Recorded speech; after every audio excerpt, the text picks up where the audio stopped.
दिल्ली कौटिल्य मार्गरे नुआ ओडिशा भवन पर भित्तिप्रस्तर स्थापन करिसेंती मुख्यमंत्री मोहन चरण माझी। चाणक्यपुरी रे नुआ ओडिशा भवन पर भित्तिप्रस्तर स्थापन करा जायछि। एथिरे केन्द्रमंत्री जुएल ओराम, आईन मंत्री पृथ्वीराज हरिचंदन, सांसद प्रदीप पुरोहित और राज्य सरकार वरिष्ठ अधिकारी प्रमुख जोग देइथिले।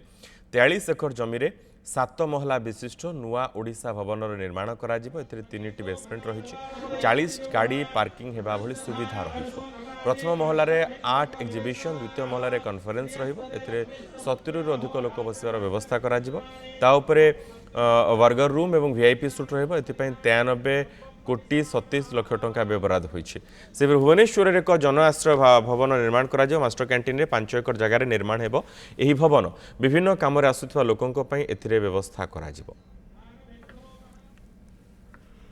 नुआ दिल्ली रे एक नुआ अत्याधुनिक ओडिशा भवन निर्माण पाई ताहार शिलान्यास करागला। पूर्वर थुवा ये भवन टी पुराना हो जाइथिला एवं यह अनसेफ हिसाब रे घोषणा मध्य करा जाइथिला। एनु सेही पुराना भवन रे मध्य